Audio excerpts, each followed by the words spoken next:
Dari Gereja Sangkakala Surabaya 1062 The Voice of Love. Shalom, selamat pagi kekasih Tuhan. Berjumpa kembali dalam program Bincang Pagi edisi akhir pekan 27 Juni 2020. Apa kabar kekasih Tuhan? Pagi yang cerah, sejuk gitu ya. Surabaya dan sekitarnya dari kemarin sejuk. Entah, kalau mungkin orang Jawa bilang ini namanya bediding ya. Menjelang musim kemarau. Ya, pagi hari ini kembali mengajak kekasih Tuhan untuk belajar bersama, bertumbuh dalam kebenaran firman Tuhan. Ada Pendeta Jusianto, salah satu tim penggembalaan di GKI Residen Sudirman. Selamat pagi Pak Jusianto. Selamat pagi, Saudari Wahyu. Apa kabar Pak? Puji Tuhan, baik, sehat. Sehat selalu ya? Iya. Gimana, 3 bulan lebih harus membatasi pekerjaan, membatasi pelayanan, di rumah saja kah? Ya, banyak di rumah. Banyak di rumah. Banyak di rumah. Cukup menyenangkan atau sudah mulai bosan gitu Pak? Awal-awalnya ya bosen begitu ya. Biasanya jalan-jalan, biasanya kesana kemari begitu ya, berjumpa dengan jemaat dan harus tiba-tiba harus di rumah saja. Itu cukup gimana gitu Pak? Iya, itu cukup tanda kutip agak menyiksa. Itu bagi sebagian orang itu siksaan yang menyenangkan gitu, Gitu ya. Di rumah saja, baring-baring saja. Pak Jusianto di GKI Resut bagaimana? Untuk ibadah setiap minggu pakai live streaming atau bagaimana? Ya, untuk sementara ini kita pakai YouTube begitu ya. Pakai Kita YouTube, okay. Rekaman dulu terus baru di-upload begitu ya. Kita rekaman ya, sekali rekaman itu misalnya 4 kali atau 1 bulan begitu ya. Oh, jadi sekaligus ya? Ya, pendetanya kan ada 5, jadi kan kita gantian begitu ya. Terus habis itu kita berikan kepada yang mengedit, diedit, terus baru di-upload begitu. Oke.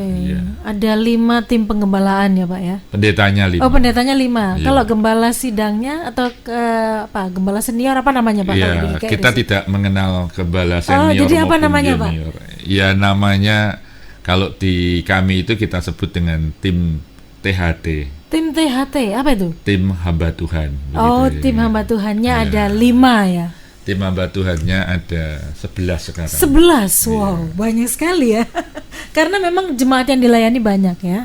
Ya, terus juga kategorialnya kan juga ada sekolah minggu, betul. juga ada, lalu pemuda, juga ada, lalu kita punya 2 bakal jemaat. 2 bakal jemaat itu kan juga harus dilayani dengan baik. 2 bakal jemaat itu maksudnya apa Pak? Pos, kalau kita ngomong pos PI begitu. Oke.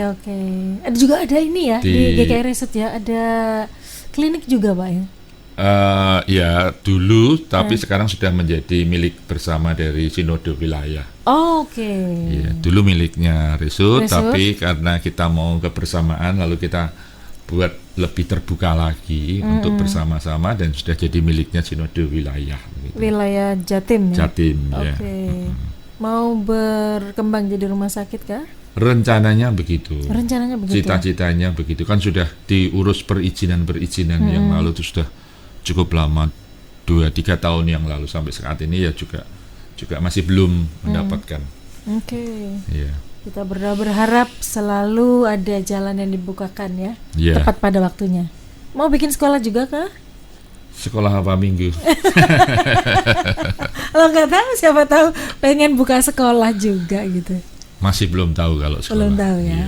Masih rumah sakit ya. Iya. Oke. Itu sekilas tentang GKI Resut. Bagaimana pelayanan semakin berkembang di sana. Baik, pagi hari ini Pak Jusianto tertarik untuk mengangkat satu topik perbincangan, pertobatan dari penghakiman. Wow. Ini agak ngeri-ngeri sedap. Dengar kata bertobat itu kan berarti berbalik dari jalan yang salah kan? Iya. Lah, penghakiman ini maksudnya seperti apa Pak, penghakiman?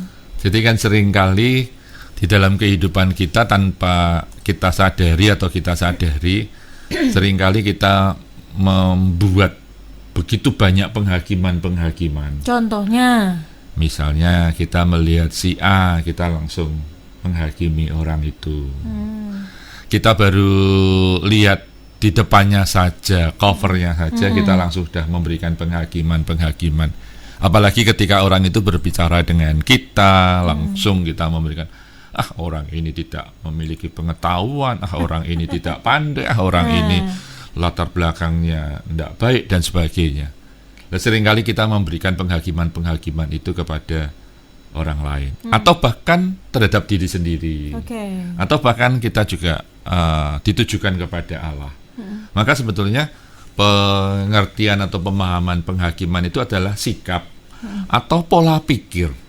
Jadi sikap atau pola pikir dan serangkaian harapan-harapan negatif yang kita tujukan kepada mereka. Jadi ada sikap kita, ada pola pikir kita, ada harapan-harapan negatif. Ya, atau kalau kita ngomong sesuatu yang tidak baik pada orang itu kan kita berharap dia seperti yang kita mau, yang kita harapkan semacam itu. Pak Jusyanto, kan tadi Bapak bilang bahwa sadar atau tidak sadar. Nah, masalahnya kita ini banyak yang tidak sadar kalau kita ini sedang menghakimi, Pak. Ya. Apakah ada ciri-ciri yang bisa dideteksi ketika kita ini sedang jadi hakim buat kita, diri kita dan sesama? Ya, ada. Tapi sebelumnya saya bacakan dulu ayat-ayatnya gitu. Silakan, Mbak. Di dalam Matius 7 ayat 1 dan ayatnya yang kedua berbunyi demikian. Janganlah kamu menghakimi supaya kamu tidak dihakimi. Karena dengan penghakiman yang kamu pakai untuk menghakimi, kamu akan dihakimi, dan ukuran yang kamu pakai untuk mengukur akan diukurkan kepadamu.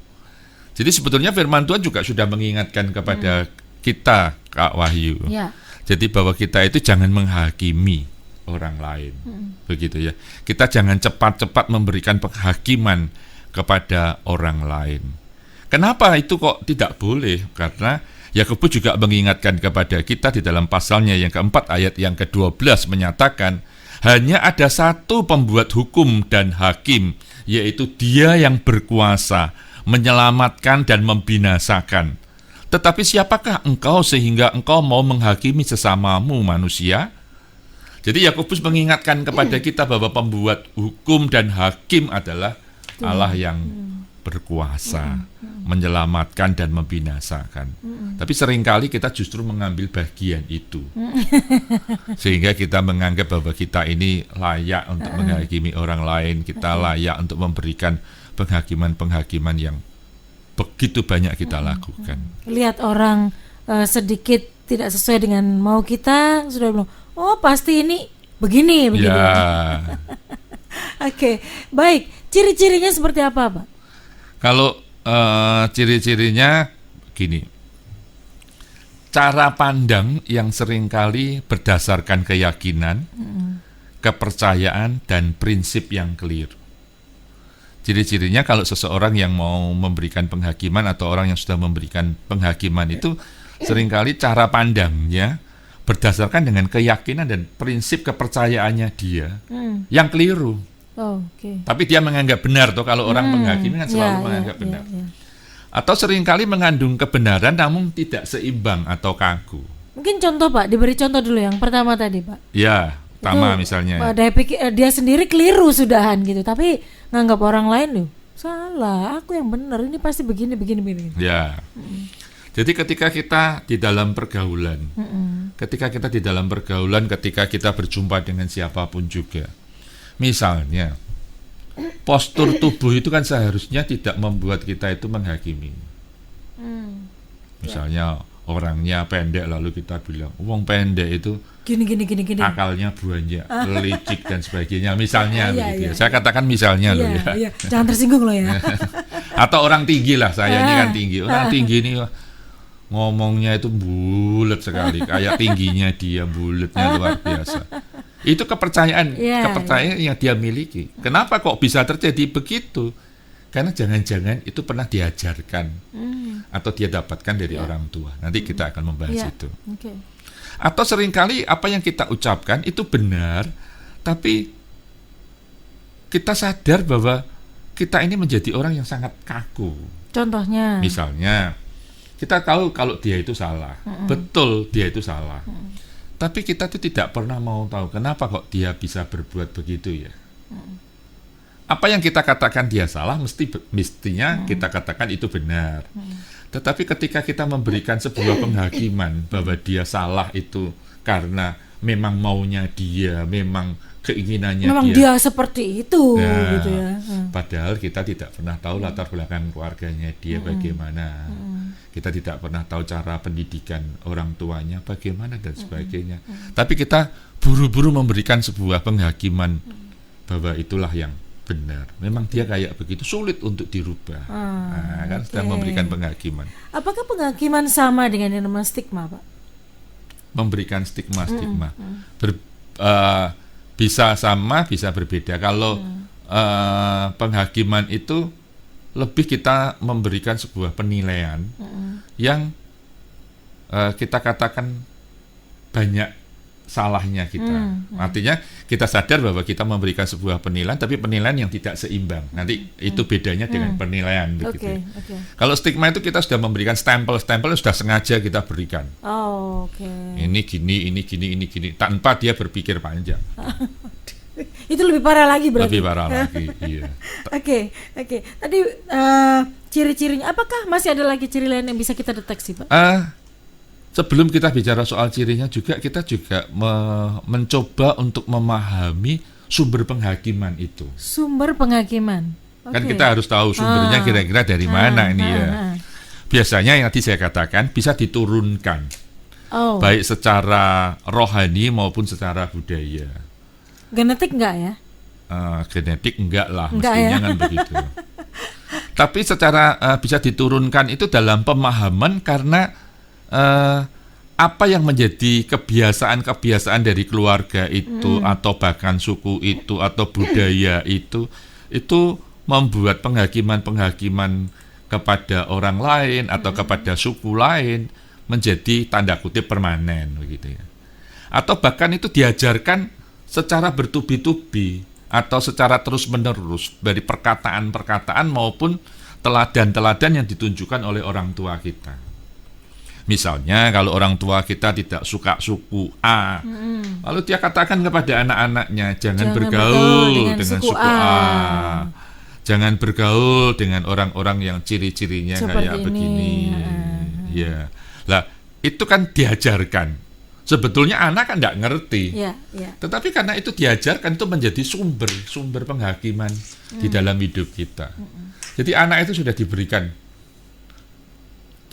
sama orang tuanya. Sudah didoktrin ya? Ya, langsung ini kayak begini. Pokoknya kayak gini jangan ya gitu. Pak, problemnya adalah ketika itu diajarkan oleh orang tua atau generasi di atas kita, kadang-kadang ya, iya bener yang dibilang orang tuaku. Nah, itu loh Pak.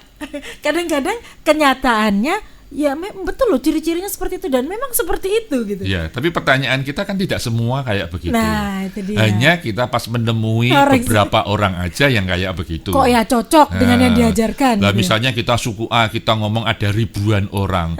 Kalau 10 orang yang berjumpa dengan kita dengan kelakuan yang sama, terus kita masa bisa memberitahu bahwa 9.990 10 orang tidak bisa mewakili 10.000 Pak. Iya, atau 1.000 orang kan tidak mungkin. Sampling gitu. yang sangat lemah ya. Iya. Tapi karena kita sudah diajarkan, jadi seakan-akan kita menikmati apa yang sudah diberitahukan atau diajarkan. Dan bahkan diajarkan lagi ke generasi di bawah kita. Pasti kalau kita tidak bertobat, begitu kan. Okay. Atau seringkali justru muncul ketika seseorang mengalami luka. Misalnya saya mengalami luka dengan suku B. Lalu saya ngomong sama anak saya, "Nak, jangan bergaul dengan suku B ya. Nanti kamu dilukai." Nah, sehingga ketika itu muncul karena luka, itu biasanya cukup kuat karena dia tidak mau melepaskan pengampunan itu, tapi dia justru membawa penghakiman, dibawa terus. Sehingga keadaan dan kondisinya akhirnya bukan saja luka, tetapi justru masuk di dalam kepahitan-kepahitan yang ada di dalam diri orang itu. Apalagi kalau itu terjadi berulang kali. Berulang kali baik tidak apa-apa, ya tuh. Berulang kali buruk itu. Berulang kali nancep, Pak. Buruk nancep sudah. Karena yang buruk biasanya lebih mudah nancep daripada yang baik ya. Lah, itulah kelemahan kita. Oke. Baik, ciri berikutnya tadi masih ada ya Pak ya? Sehingga kita bisa deteksi diri kita ini lagi jadi bisa muncul juga misalnya dari prinsip-prinsip yang salah karena penipuan tadi. Karena kan seringkali justru apa yang kita munculkan salah itu lalu kita menganggap bahwa itu adalah prinsip-prinsip yang benar. Padahal itu salah. Lah, kalau kita tidak melakukan pemikiran atau katakanlah introspeksi dalam diri kita, dan itu menjadi hal-hal yang semakin lama semakin besar dalam hidup kita, kan jadinya sebetulnya kita ini tidak enak begitu kan ya. Melihat orang sudah menghakimi, lihat orang padahal ngomong aja belum loh ya, baru lihat tak loh ya. Lihat dandannya orang kayak begitu. Oh pasti ini. Pasti ini. Lihat orang pulangnya malam, oh ini pasti tidak baik ya. Padahal dia jaga di rumah sakit, pulangnya shift malam, Mbak. Shift malam ya toh. Tapi pikirannya kan sudah jelek. Bahkan itu bisa meluas.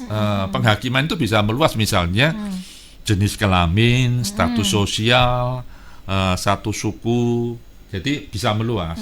Ketika kita ibu-ibu kalau dikecewakan oleh misalnya pria-pria atau bahkan dikecewakan oleh suaminya, dia selalu kan akan beri kalau tadi istilahnya stigma begitu. Langsung memberikan penghakiman melalui anaknya, lalu diingatkan laki-laki ini kayak begini loh ya.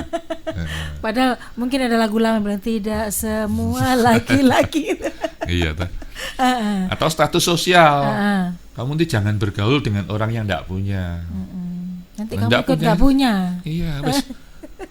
Jurusannya tuh jurusan yang tidak punya, itu ya jurusan melarat begitu ya. Wes, tidak baik lah bergaul dengan orang yang kaya. Padahal belum tentu dia bisa bergaul dengan orang kaya kan. Ada ya Pak ya gitu. Itu tuh saya tahu di sinetron-sinetron, Mbak. Ya, ternyata di dunia nyata ya ada ya. Di dunia nyata ada dan banyak sekali terjadi.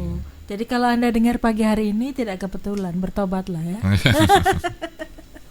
Oke, Pak, itu kan prosesnya itu kan sebuah proses yang panjang karena itu diberikan diajarkan oleh generasi di atasnya. Kan tidak mudah Pak mengubah sesuatu yang sudah dari kecil dia diberikan itu setiap hari nanti kamu jangan begini ya, orang yang begini nggak usah ya, orang yang begini status sosialnya begini nggak usah ya. Itu kan istilahnya sudah tertanam begitu ya, bahkan mungkin sudah nempel. Nah bagaimana orang bisa berubah dalam jangka waktu yang singkat Pak? Kita lihat dampaknya dulu begitu ya. Dampak dari penghakiman itu adalah orang-orang yang suka menghakimi itu selalu punya pengharapan negatif. Pengharapan negatif itu yang seperti apa contohnya? Pengharapan negatif kepada orang lain. Oke. Iya toh. Dia tidak berharap orang lain itu baik, tapi dia dasar orang ini begini, dasar orang ini begini. Lalu juga bisa yang tadi saya katakan bisa menjadi semacam sumpah. Ketika dia dilukai, dia merasa bahwa ini adalah perbuatan orang yang tidak baik dan saya tidak mau bergaul dengan orang itu lagi, maka itu menjadi sumpah bagi dia. Aku tidak mau bergaul dengan si A. Dia komitmen begitu ya, dia pegang teguh, terus diikat di dalam hidupnya dia. Dan ini kan menjadi satu ikatan atau komitmen yang bukan baik. Kalau mengikat persahabatan, mengikut Yesus itu baik. Tapi ini mengikat sesuatu yang akhirnya menjadi sumpah bagi dirinya dia, dan dia akan berkata di dalam dirinya dia bahwa aku tidak mau dengan si ini, aku tidak mau bergaul dengan si ini dan si ini. Atau bahkan itu menjadi semacam filter. Filter itu sebuah saringan begitu. Kalau aku mau mendapatkan orang-orang yang baik, aku tak lihat dulu orangnya itu. Dia ini benar-benar orang yang baik apa enggak. Jadi setiap kali dia bergaul dengan orang selalu difilter terus. Ada perasaan-perasaan yang curiga terus-menerus dalam hidupnya dia. Jadi filternya dia. Dan yang paling tidak baik adalah seringkali itu menjadi magnet yang membuat kita selalu menghakimi. Magnet itu kan tarik gitu. Nariknya itu kuat sekali. Dampak dari kita memberikan penghakiman. Dan parahnya lagi biasanya kalau kita begitu, orang-orang yang mendekati kita tuh ya orang-orang seperti itu, Pak ya. Biasanya gitu, Pak ya. Biasanya begitu. Iya. Iya. Dan yang lebih parah adalah begini, bukan saja itu kepada manusia atau kepada diri sendiri, itu juga bisa terjadi terhadap Tuhan. Oh. Jadi bisa akhirnya dia itu menjaga jarak dengan Tuhan tanpa dia sadari. Karena curiga sama Tuhan ya. Karena sudah menganggap orang-orang yang ada di sekitarnya itu tidak baik dan sebagainya. Akhirnya dia menganggap ya, aku yang baik kok. Ya. Iya. Akhirnya dia membatasi karya-karya Tuhan di dalam hidupnya dia. Misalnya suruh baikan dengan dia, suruh mengampuni. Kok enak gitu. Iya, suruh memberikan pandangan yang luas atau suruh pikirannya dia terbuka. Ya enggak. Sulit. Oke. Kekasih Tuhan, mungkin Anda pernah menemui orang-orang seperti ini, atau jangan-jangan kita sendiri. Masalahnya kalau kita sendiri itu kita nggak ngerasa, Pak. Kalau lihat orang lain lebih gampang daripada diri sendiri. Kekasih Tuhan, ciri-ciri tadi dan latar belakang kenapa orang bisa jadi hakim buat orang lain dan juga dirinya sendiri, bahkan jadi hakim bagi Tuhan. Nah, bagaimana kita bisa atau orang lain itu bisa menolong orang lain berubah dari hal yang seperti ini? Sabar dulu, kami akan perbincangkan poin tersebut sesaat lagi.